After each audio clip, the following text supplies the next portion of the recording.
All right, greetings everyone. Welcome to the fourth and final video for section 4.3. Just one more thing we need to go over from this section.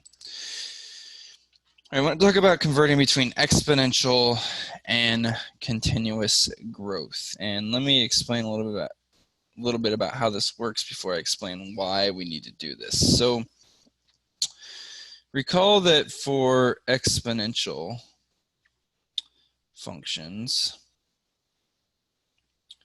okay, we have kind of two general forms of the equations. We have the f of x equals a times b to the x, and then the f of x equals a times 1 plus r to the x form. Okay? And then for continuous growth,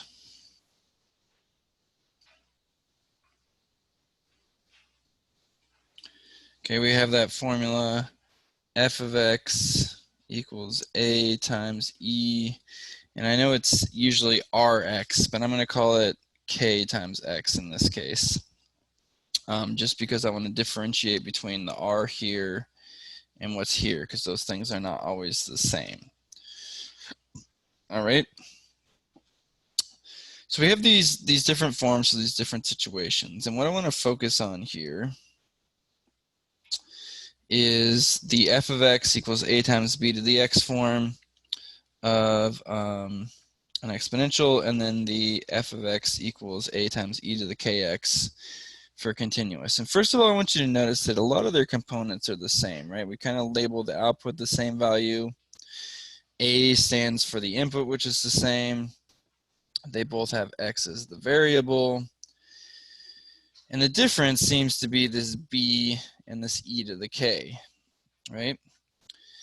And so because of that, we can kind of draw an equivalence between those two, where there seems to be some equality between b and e to the k because they're in the same place. And in fact, we do want to have that as a tool or an equation we can use, and here's why.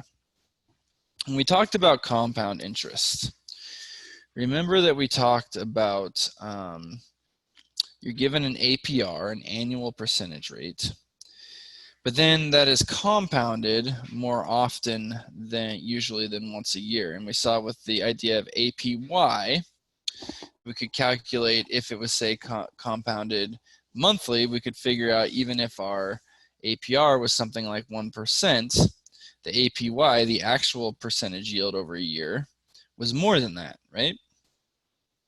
Well, in this situation, what we are often interested in is kind of the opposite of that idea. So let's say we're given something as a continuous rate, so something like this where it's compounding all the time, and we want to know how does that translate to an APR, or an annual rate, okay, which would be kind of what we have in the exponential form.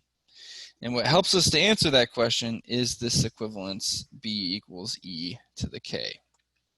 Okay, so let's look at some more concrete examples of this. So first of all, we're told to convert the equation f of t equals 131 times 1.06 to the t to the form f of t equals a times e to the kt. Now notice the form they're asking us to convert into is the continuous. We can hopefully recognize that the one we're given is the exponential. So how are we going to do this? Well, first of all, as we noted on the previous slide, the values of a are in the same place and they represent the same thing. So those are the same numbers. So this could be 131. And then to find the value of k in our continuous growth model, we use this equivalence that e to the k equals b. And so we notice in the left-hand equation here, the value for b is 1.06. We have that equal to e to the k. So how do we find the value for k? Well, because we have a base e here and we're trying to solve for an exponent, let's take the ln on both sides. And I'm starting to bleed down to the next line. So taking the ln on both sides allows us to move that exponent out to the front. So we have k times ln of e equals ln of 1.06. But as we talked about, ln of e is just equal to 1. So this is really like k times 1, which is just k. So it looks like our value for k then is equal to whatever ln of 1.06 is. And if we plug that into the calculator, what we get is that value is 0.058. Okay. So then our continuous growth form here becomes 131 times e to the 0.058 t. Right, and that would be our equation there. Cool. All right. So on the second problem there, we're asked to then do the opposite. So we're given this function f of t equals 400 times e to the negative 0.023t. We have to convert that to the form f of t equals a times b to the t. So we're trying to convert to exponential form here from continuous. So we again can pull out the value of a for each fairly easily because they're in the same place. So for our continuous growth, that's going to be 400. And then again, to find the value for b, we have to use this equivalence that e to the k equals b. And notice in our left-hand equation here, e to the k is e to the negative 0.023.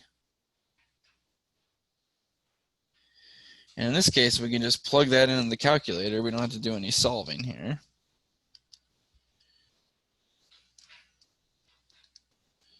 And that gives us 0.977. So we know that's the value for b.